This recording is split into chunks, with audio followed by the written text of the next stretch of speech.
Welcome once again to another exciting episode of Free to Speak. So welcome back, Paul.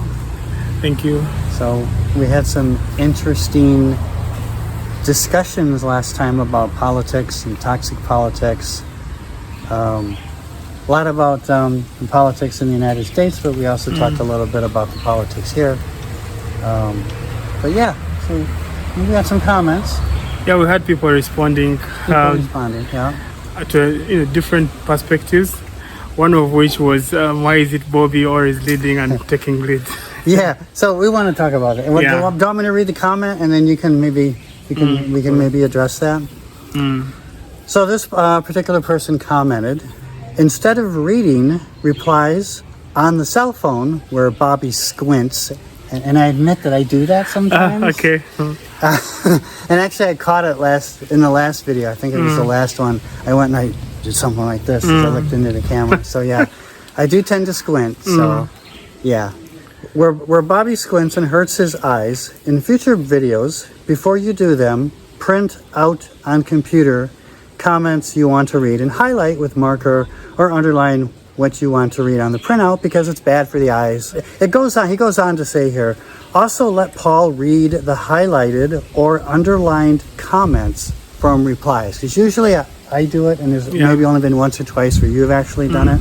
He goes on to say, I guess Paul also wants Honor to read replies or what's highlighted or underlined. Some viewers, like me, would like Paul to also read replies as well and give his view first. Don't always have Bobby first, and again, just use a computer printout with marker or underline. And there's more. This goes. Yeah, that's an interesting point. It's called Anab or something. Yeah. Yeah, I like the fact that he has followed us for a while and he's making some interesting observations. Yeah, so it's not that I cannot do some of this what Bobby is doing, but then sometimes everyone is more comfortable doing particular portions of the recording, and where I feel more comfortable I come in, where I feel more comfortable he comes in. That's the whole point of a team. We're complementing each other. So if Bobby starts, I proceed. Yeah, there will come a time where I'll actually be the one leading. Just like you could see some of our older videos. There are videos where I dominate. There are videos where Bobby dominates. Yes. But generally, I tend to start it because I think that's something that we agreed from the start that I would do. But it's not to say that Paul can't start out and lead. It's just that we agreed that I would be the one to kind of lead things, to introduce the topics and so forth. But a lot of times, even though I introduce the topics, Paul kind of takes ownership of the topic and has most of the discussion and dialogue about the topic. So. How about sometime let's try it out. Try this thing out. Yeah, let's try it the reverse way. So we shall try it some maybe next time. We'll honor his request here. Yeah. And next time we'll let Paul go first, and maybe we'll let you read comments first. But I have all the comments here on my phone again. Yeah. So maybe he's not going to like that part too much. No. I'm going to be squinting. So, all right. But yeah, I do have several comments that are based on our last 3 videos. Actually, it was one video, but we split it up into 3 parts. So here's an interesting one. Person starts out by saying, I'm really sorry about what the U.S. citizen is saying. I do agree with him about walking on the eggshells point. And if you recall, Paul, in a previous video, I had talked about how in the United States, politics or controversial subjects tend to be very sensitive. You can lose friends over it. Sometimes people get fired for their jobs, for posts they make about their views on social media or just by expressing certain views. And in Uganda, I haven't seen that so much. So we had talked about that. So this person starts out by acknowledging that, that's really a shame that it's that way.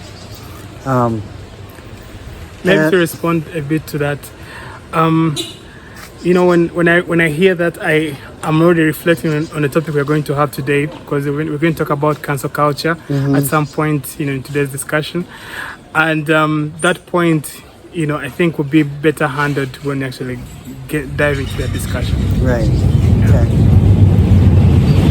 Well, he goes on to say, you say there is no objectivity, but in the same breath, all you do is credit Trump with no credit whatsoever going to the other side.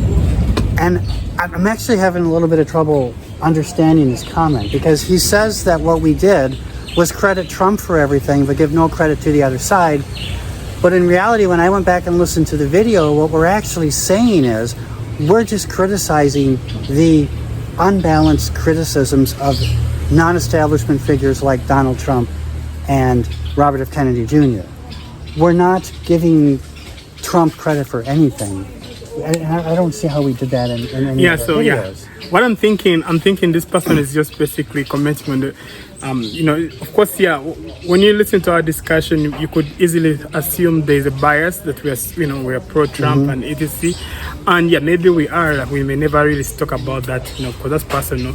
But I think what this person is basically looking out for is our discussion was seemingly pro-Trump. But why does it seem so pro-Trump in essence? It's by design of our discussion. Why? Because we are trying to counter what is out there, because out there, what the media is teaching you, what the media is showing you is everything bad about this man, and everything good about the other person or anyone who is on the opposite of, Trump. And so even when we seem to be supporting this one direction, it's not because he's the best person around. It's because, okay, how about we talk about also for him, like something like a devil's advocate. It's not per se that we're on his side. It's just that we're trying to point out clearly that something is missing out there. I'm on a few platforms where there are a couple of elite people, older people, wiser people, and even in that group, you find someone can post a comment about Trump, and there's already a way people look at them condescendingly, judgmental, and etc. Because it's like Trump is the devil or something like that. But we are falling prey to what the media is modeling. The media is modeling a demon out of a human being, and the other persons, they could also have their flaws. Definitely they have them, but they don't talk about them. So when we try to rectify what is going wrong, we could easily sound like we're supporting this guy, but maybe we actually are not supporting him. We're just trying to clear the point that, and it sounds new to your ears. It sounds new to your ears that someone can talk good about this man. So when someone says anything slight good about Trump, it sounds like, oh my God, this person is supporting Trump, is pumping us with that pro-Trump narratives. Maybe I felt I could clarify it. So I did respond to this person. I left a comment in response where I said, and this lines up with what you just said, in our attempts to challenge the unbalanced attacks against counter-establishment political figures like Donald Trump and Robert F. Kennedy Jr., it may appear that we ourselves are being unbalanced, or maybe we are being biased. However, it is worth the risk. Otherwise, we become complicit in tolerating the lies and narratives of the establishment. So basically what we're trying to do is challenge a lot of the lies and the narratives that are out there. We're not saying that Trump is the answer to anything, or there's not problems with Trump. There's many problems with Trump. We're also not saying he's not the answer. We're saying nothing. Yeah, right. Yeah. All that we're doing is challenging the narratives and the lies that are out there. Yeah, we just want a balanced media. We just want a balanced, let everyone start the race in a balanced way. You can't start a race when you've shot someone's leg first. Right. And right now the balance is against Trump. So we're trying to counterbalance that. Yeah. So, but in our attempts to do that, it may appear that we ourselves are being biased ourselves, but that's just the nature of the way we're having the discussion. So if you go back and look at it within that context, I think you'll see it in a different light. But yeah. So, and there's actually a lot more to this comment. I don't know if I necessarily have to read the whole thing. He goes on to comment about some of the negative aspects or some of the criticisms that he has of Trump. Yeah, but then, because he said a couple of criticisms of Trump, and whether they are right or not, even when they do some, let's say I can slap Bobby, I'm not going to do it. But if I'm Thank Trump, you. they'll be like, Paul used an atomic bomb and shot, Yeah. obliterated, Bobby's face. That's how they will report it, Right. For Trump. So like, yeah, he slapped, but then he didn't obliterate with a bomb, something like that. So they always exaggerate whatever Trump does. So yes, so in the comment he wrote about the bad things Trump has done. They could be right, they could be exaggerated. Yep. Yeah, but that is what everyone already knows. It's probably, I mean, some of those things are probably exaggerated, but there's some truth in them. Exactly. But what truth that's in there tends to get exaggerated too when it serves a narrative. And so we're just out here questioning some of those narratives. Before we leave that Trump question, there's something. There is how they were reporting about Trump's assassination attempt. There's a video I was watching. There's some controversial, Iranian guy. He's called Damon Imani, something like that. He makes parodies of the View show in the US. Okay. So yeah. Yep, I've seen some of those. Yeah. So he was trying to show the headlines from the major news channels, CNN, Fox, and etc. They're talking about Trump's assassination attempt, and they're like, one headline was like, "Loud noises heard at Trump's rally. Trump falls down." Like really, Yeah. So what he does wrong is amplified. When something wrong happens to him, what's the opposite of amplified? To diminish. I don't know that's word. They diminish? underreport maybe, like Yeah. you say. They try to as much as euphemize whatever has gone wrong. If let's say Trump has been shot, they're like, Trump was pushed or Trump fell. But Yes. that's clearly he's always crying about the fake media, and they're doing so much to prove that they are the fake media. Yeah. And what the interesting thing is, the term fake news was around long before Trump picked up on it, and the media picked up on the fact that Trump was using the term, and then the media began to use that term against Trump. But the term fake news has actually been leveled against the mainstream news media years before Trump picked up on the term. In fact, I was using the term to describe the mainstream media years before.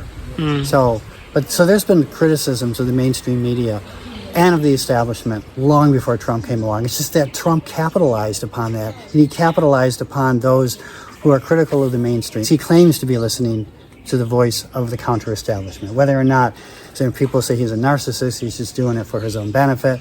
Whether or not he's doing it for his own benefit or not, whether or not he's doing it for wrong purposes or not, that's for you to decide. Yeah, it's for you to decide. Yeah, so. And because they say Trump, he has hate speech. He's a hateful person or something. He definitely has a tone that's very. Yeah, that's definitely true. But then, if you say Trump is a hateful person, then if you can report that there was loud noises when someone was shot at, isn't that blatant hate? You're also hating the guy. Yes. In other words, the media that is kind of like saying they are promoting free speech and freedom of speech, they hate Trump clearly. Yeah. From everything they say. If you watched a few shows when he's hosted, the hate they have for him is blatant. Yes. So while they accuse him of being hateful, they forget that they're hateful too. Right, and that's why what we're responding to, we're responding to that extreme and trying to bring some balance to it. But in our attempts to do that, it may appear that we're balanced the other way, but it's just the nature of the conversation. Yeah, because of what is going on, we have created a very polarized, society where you're either one side or the other side, and that one side is always the extreme side. So there's no middle ground. I think we should also expound more on that when we talk about cancel culture. Right. So actually, I'm appreciative of the fact that these are very thoughtful comments. We're getting very thoughtful comments from people. I mean, people are obviously putting a lot of thought and effort into responding to our videos. So thank you to everybody who's responding. But the last one we have here, we really need bold leaders that are willing to make big changes that shock the system. It's hard to imagine now. There was a time when a man alone, this is in the United States, a man alone would earn the income for his whole family, including their property. Nobody is suggesting that this time was better in terms of technology, but economically it was. The everyday people, he claims, were happy. They were not aggregated to take up aimlessly woke agendas. Expectation has made it impossible to actually satisfy family. Expectation, the hiked expectation. There's been inflation in expectation, where expectation is no longer reality. So even if you are to earn exactly what the person in the 90s used to earn, holding prices constant, it will still not be enough for the current family. Yeah, so the economy has changed. But the one thing that I've maybe noticed, the difference between here and Uganda and in the US, is that even though most people in America are struggling, the difference is they're earning a lot more money than people in Uganda earn. Like, for example, in the US, you have minimum wage laws. And so some people here in Uganda will work a job, they'll work at a restaurant, and they'll make 250,000 shillings a month, which isn't all that much. It's only about, what would that be, $60? $70? Yeah. So they're earning $70 a month, which is a little over $2 a day, you know. And you don't see that in the US because there's minimum wage laws. But the difference I've noticed here in Uganda is that because people don't have as much money, generally speaking, the prices on things tend to be a lot lower, except for the technology stuff. Like the computers and the phones. If you want to get an iPhone, you know, that's not going to be cheaper unless you get a used iPhone or you get some cheap Chinese knockoff. Is that the way I want to? Yeah, exactly. Cheap Chinese knockoff. Yeah, a cheap Chinese copy.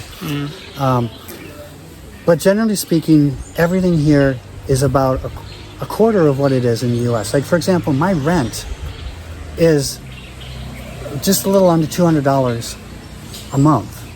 And to get something like that in the U.S. is impossible. You're going to be paying at least, at a bare minimum, $700-800, and actually most of them are over $1,000 now. Many of them are closing in on $2,000. And I want to say it's maybe even hard to get one for $700 or $800. It's hard to get one in the U.S. for under $1,000 now.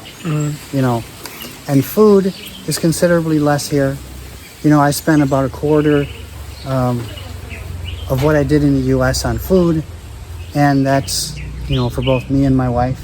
You know, it's you know, so I've noticed that even though people have a lot less money here, the prices tend to be a lot less. So I'm wondering if maybe the struggle to pay bills and to make ends meet might be similar both in America and Uganda, but the impact of not being able to meet your needs is more catastrophic here in Uganda, because if you can't meet your needs here, it's severe poverty. So I think that the struggle for the average person might be similar, but if you fail to find a job or you lose a job, the impact is much more catastrophic here in Uganda because there's not really much options for There's not so much fallback, especially for those people who are staying in the urban areas. Yeah. So that's, again, the comments for this week, and I just want to thank everybody, Nerb and Bill and the others who have commented for giving very thoughtful and insightful comments. Okay. So yeah.